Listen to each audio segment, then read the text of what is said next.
It's Saturday, and last Sunday, so almost a full week ago, I left for my level 1B fieldwork, and it was awesome. If you're not familiar, fieldwork is occupational therapy's clinical rotation. We do 4 level 1 fieldworks, which are each 1 week long, and then we do 2 level 2 fieldworks that are 12 weeks long, and then we have our doctoral capstone. My level 1A was at an adult day program. A lot of the individuals had traumatic brain injuries, though people that just needed a little extra help during the day but didn't need full-time care. It was essentially an adult respite program, which was really cool, but there were no OTs on staff. It was only recreational therapists. So my level 1B was my first experience with a true fieldwork educator in an occupational therapy setting, and I was in acute care in Wichita, Kansas. So last Sunday I drove over to Wichita. I didn't want to film much of this drive because there's literally like nothing going on. So I'm almost to Wichita. I'm seeing literally nothing. It's been 7 hours. But I'm almost there, so I'll be in touch when I get there. And the drive was so boring. Okay, I made it to my Airbnb. There is a fan. Nice, I was laying down. Look like the Joker. There is a fan in the background, and I refuse to turn that off because it's so spanking humid. So sorry about that.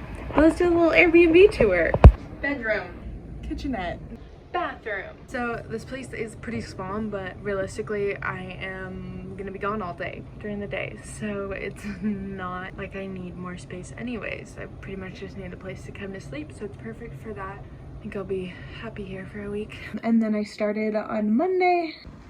It's about 6:30 on Monday morning, and I am headed out for my first day of fieldwork. At that hospital, OTs did a lot of the evaluating. CODAs did most of the intervention. The OT that I was with was very neuro-focused, so we saw a lot of patients with strokes. We did not see any trauma, mostly stroke. And we also did evaluations on a few other patients, but it was very interesting, and I absolutely loved the patient population that we were with. We split time between subacute levels and the ICU. I really especially love the ICU. My first day, I was really scared just because patients that are hospitalized are at their most vulnerable state physically, and I was terrified to touch any of them. But I got more and more comfortable. My fieldwork educator was amazing because she just said, this is your week to get whatever experience you want and whatever you want out of it. Let me know. Day 1, I did a lot of observing, and I was exhausted by the end of the day. Hello y'all. My day was phenomenal. It's the end of the day. I am honestly exhausted. I obviously couldn't bring you along at the hospital, but I had a really good time. I just went out to dinner with someone, also didn't vlog. I'm trying to be really present here, and it's going pretty well. So clearly I'm very tired. My brain is not fully functional, and I would love to continue this conversation maybe tomorrow.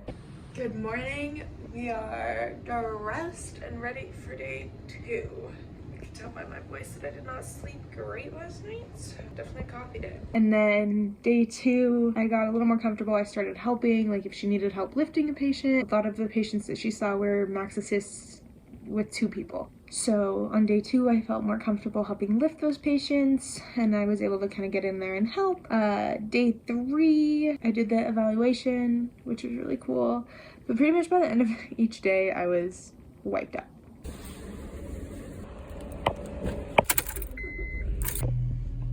I'm so tired.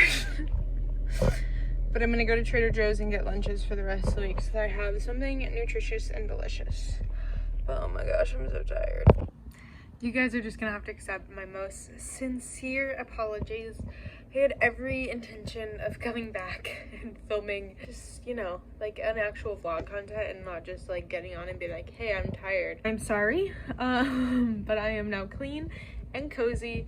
It is like 6 o'clock. I got off at 4, ran to Trader Joe's, and then just ate food and whatever.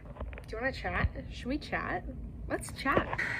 Yesterday was really overwhelming. I just like came in and was like, look, I'm scared and I'm going to observe. Things that I like about acute care so far: very team-based. Really like the complexity of the patients. I feel like it adds a challenge. I like the fast pace. The hospital that I'm at has very high productivity standards, and I think that that's garbage. It's a whole thing. I think there's definitely a way to monitor what our therapists are doing without having ridiculous productivity standards. I understand that hospitals need to make money, and that's what keeps therapists in their job, but it's been cool to see. So I really don't like that side of it. Yeah, frustrating to hear about all these productivity standards, but it is really cool to get to see them from like an occupational therapy perspective and get to see them through a lens of someone with a backbone who isn't going to sacrifice the quality of care or her ethics in order to just hit standards. I think that that's going to have a really big impact on me, and that's kind of the only thing that I haven't liked. It's been a really good learning experience. I really am glad to be doing it. I'm definitely feeling a lot more fired up and excited about OT. I'm exhausted at the end of each day though, because I'm learning so much and you're literally on your feet all the time. I really like the ICU. So my workday typically ranged from about 7 to 3 because that's when the OT that I was with was in. Step 1, wake up, really gonna rise with the sun. Step 2, get some good, some food in you. Step 3, you grow hard about what you want to be. Step 4, everybody just do your thing. Wake up, today's gonna be a good day. Wake up, today's gonna be a good day. I think every experience is gonna differ a little bit. It was really awesome that the OT I was with just was super encouraging of questions that I was able to ask and very encouraging of letting me get my hands in the business whenever I felt comfortable and with whatever I felt comfortable. She never forced me to do anything, and she also let me try things out when I said, yeah, I think I want to give that a go. So I thought that was super cool. It made me love the experience even more. I was very afraid of acute care, like I kind of said, but I loved it. My day at the hospital is done. Would love to debrief with you, but I'm actually at Target because I forgot to bring cards for thank you cards, and I am a big thank you card kind of gal, and tomorrow is actually my last day with my CI that I've had all week. I'm gonna grab her a card for thank you and probably some cookies if I can. Today's gonna be a good day. Wake up, today's gonna be a good day. Wake up, today's gonna be a good day. Wake up, today's gonna be a good. So if you're headed out on a fieldwork or interested in OT school and just kind of want to know like what is the clinical rotation experience like, the early ones are very, very observant based and very, very, you're not expected to be the expert because you're not. You're a level 1 student. And that was my experience this week in Wichita. It was a great experience. I feel reinvigorated for OT school and just really excited to keep going and get back out there, and like this is why I'm doing it. As you all know, I was feeling pretty burnt out, but no longer. So the passion's back, baby. Next week I'm gonna do a video breaking down what I spent and what the cost of this level 1 was, because obviously it was not in Denver.